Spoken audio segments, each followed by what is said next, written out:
Everyone, एक बार फिर से स्वागत है आप सभी का मेरे यूट्यूब चैनल में। आज हम पढ़ेंगे दादू दयाल का जीवन परिचय। तो गाइज, इससे पहले अगर आपने अभी तक मेरे चैनल को सब्सक्राइब नहीं किया है तो सब्सक्राइब वाले बटन पे जाके क्लिक करो और बेल आइकन की घंटी को भी दबा देना ताकि मेरे आने वाले वीडियो का नोटिफिकेशन आपको मिलता रहे। अब हम दादू दयाल जी का जीवन परिचय है वो पढ़ेंगे और इनकी रचनाओं को भी पढ़ेंगे। दादू दयाल जी का नाम है, पूरा नाम दादू दयाल। जन्म है 1544, स्थान है अहमदाबाद गुजरात सल्तनत। मृत्यु हुई 1603 ओकादा। गुरु हैं इनके कबीर और दर्शन है भक्ति। धर्म है हिंदू, दर्शन है भक्ति। और इनकी मुख्य रचनाएं हैं साखी, पद्य, हरडेवानी, अंगवधू। यानी मुख्य रचनाएं कौन कौन सी हैं? साखी, पद्य, हरडेवानी और अंगवधू। फतेहपुर सीकरी में अकबर से भेंट के बाद आप भक्ति का प्रसार करने लगे। राजस्थान में ये नारायणा में रहने लगे। 1603 में वहीं पर इन्होंने अपनी देह का त्याग किया। यानी दादू दयाल जी है वो फतेहपुर सीकरी में अकबर से भेंट हुई थी और वहीं पर अपनी भक्ति का प्रसार है वो करने लगे और राजस्थान में ये नारायणा में ही रहने लगे थे और 1603 में वहीं पर इन्होंने अपनी देह को त्याग दिया, यानी मृत्यु को प्राप्त हो गए थे। दादू दयाल के 52 शिष्य थे। इनमें से रज्जब, सुंदरदास, जनगोपाल प्रमुख थे जिन्होंने अपने गुरु की शिक्षाएं जन जन तक फैलाई। इनकी शिक्षाएं दादूवाणी में संग्रहित हैं। अच्छी संगति, ईश्वर का स्मरण, अहंकार का त्याग, समय एवं निर्भीक उपासना ही सच्चे साधन हैं। दादू दयाल ने विभिन्न प्रकार के सामाजिक आडंबर, पाखंड एवं सामाजिक भेदभाव का खंडन किया था। जीवन में सादगी, सफलता और निश्चलता पर विशेष बल दिया।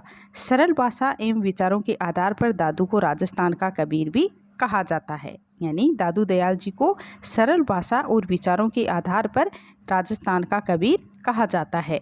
निर्गुण उपासना के समर्थक संत दादू बाहरी साधना से ध्यान हटाकर व्यक्तिगत साधना पर जोर देते थे। यानी दादू दयाल जी हो निर्गुण धारा के भक्त थे, कवि थे। यानी दादू दयाल जी हैं वो निर्गुण उपासक थे। दादू ने ईश्वर की भक्ति को समाज सेवा और मानवीय दृष्टि से जोड़ा। दादू ने अहंकार से दूर रहकर विनम्रता से ईश्वर के प्रति समर्पित रहने की शिक्षा दी।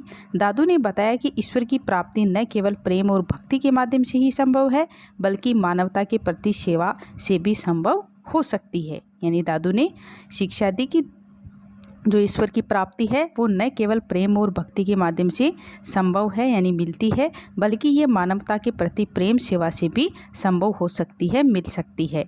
दादू दयाल पहले सांबर व आमेर आकर रहने लगे। जयपुर के पास नारायणा गांव में इनकी मृत्यु हुई और दादू पंथी गुरु को अधिक महत्व देते थे। इनके शिष्य विभिन्न धर्मों, वर्गों, जातियों से संबंध थे। इनकी शिक्षाएं दादू दयालरी वाणी और दादू दयालरा दुहा में संग्रहित हैं। यानी दादू दयाल जी की शिक्षाएं हैं वो दादू दयालरी वाणी और दादू दयालरा दुहा में संग्रहित हैं। दादू के अनुसार ब्रह्मा एक है और वह सब जगह है। शुरुआती जीवन, लोदीराम और बस्सीबाई के घर सन 1544 में जन्मे संत दादू दयाल जी के जीवन के विषय में अधिक प्रामाणिक जानकारी का अभाव है, यानी नहीं मिलती है जानकारी। उनके जीवन, मृत्यु और रचनाओं के विषय में आधार केवल किंवदंतियों और कपोल कल्पनाओं पर आधारित ही है।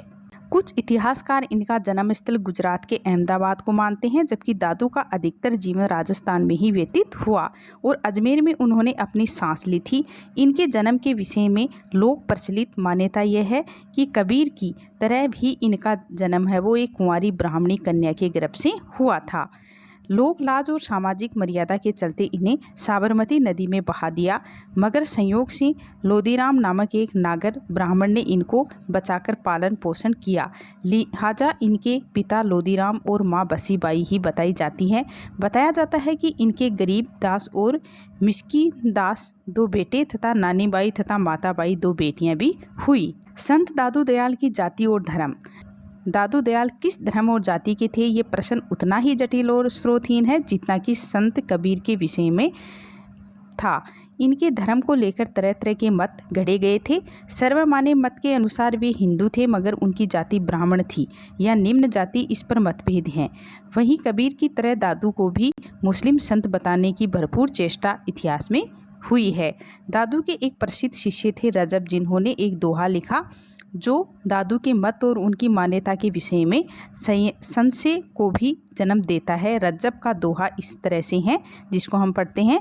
धुनि गृभे उत्पन्नो दादू योगेंद्रो महामुनि उत्तरम जोग धारणम तस्मात् क्यों नयानि कारणम। दादू पंथ। कबीर जी के अनुयायी होने के कारण दादू दयाल जी आम जन तक उनके संदेश आम जन तक पहुंचाते थे। भारत में यदि संत द्वारा शुरू किए किसी ग्रंथ में जुड़ने वाले लोग का आंकड़ा दादू पंथ में सर्वाधिक है।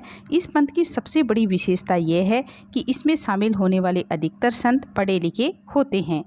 कई बड़े नाम, जिनमें सुंदर दास, जगजीवन दास, निश्चल दास जी को महान दादूपंथी संत कहा जाता है।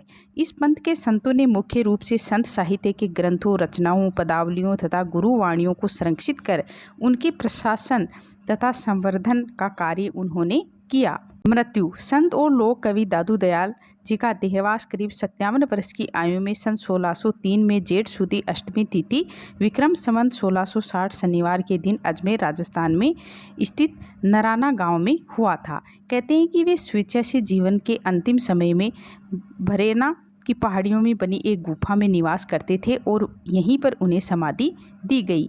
नराना गांव में दादू द्वारा बना हुआ यहाँ प्रतिवर्ष उनके जन्म दिवस और मृत्यु दिवस के अवसर पर बड़ा मेला भरता है। जिस पहाड़ी की गुफा में उनकी समाधि बनी हुई है उसे दादू खोल के नाम से जानते हैं। बड़ी संख्या में श्रद्धालु यहाँ माथा टेकने पहुँचते हैं। संत दादू दयाल के समकालीन कौन सा मुगल सम्राट था? अकबर, जो दादू के विचारों और प्रवचनों से काफ़ी प्रभावित था। यानी संत दादू दयाल के समकालीन कौन सा सम्राट था? अकबर था, जो दादू के विचारों और प्रवचनों से काफ़ी प्रभावित था। तो कहते हैं कि दादू के विचारों से प्रभावित होकर अकबर ने सन 1585 में गो हत्या है वो बंद करवा दी थी, यानी प्रतिबंध लगा दिया था गो हत्या के ऊपर।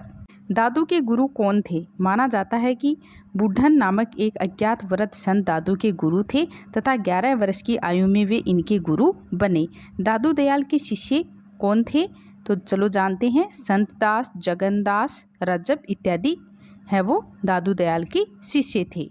अब हम दादू दयाल जी के कुछ दोहे हैं वो पढ़ लेते हैं। झूठे अंधे गूर घणे भरम दिखावे आई, दादू साचा गूर मिले जीव ब्रह्मा है जाई। यानी इस संसार में मिथ्याभाषी व ज्ञानी गुरु बहुत हैं जो साधकों को मूढ़ ग्राहों में फंसा देते हैं, आग्रहों में फंसा देते हैं। सच्चा सद्गुरु मिलने पर प्राणी ब्रह्मा तुल्य हो जाता है। दूसरा है, जहाँ आत्म तहाँ राम है सकल रहा भरपूर, अंतर्गति ल्यो लाई रहूं दादू सेवंग सूर। यानी जहाँ आत्मा है वहीं ब्रह्मा है, वह सर्वत्र परिव्याप्त है। यदि साधक आंतरिक वृत्तियों को ब्रह्मा में बनाए रहे तो ब्रह्मा सूर्य के प्रकाश के समान दिखाई पड़ने लगता है। मीरा किया मिहिर सो पर्दे थे लाभरत, राखी लिया दीदार में दादू भला दरद। यानी हमारे संतों ने अपनी अनुकंपा से माया और अहंकार के आवरण को उड़ाकर मुक्त कर हमें ब्रह्मान्मुख कर दिया है। ब्रह्मा लीन रहने से हमें ब्रह्मा दर्शन हो गए हैं। ब्रह्मा से अद्वैत की स्थिति में साधक अपने सारे कष्ट भूल जाते हैं। तो इस प्रकार से गाइज हमने दादू दयाल जी का जीवन परिचय है वो पढ़ लिया है। और अगर आपको मेरा ये वीडियो अच्छा लगा हो तो प्लीज़ वीडियो को लाइक करें, शेयर करें, चैनल को सब्सक्राइब करें। Thank you guys.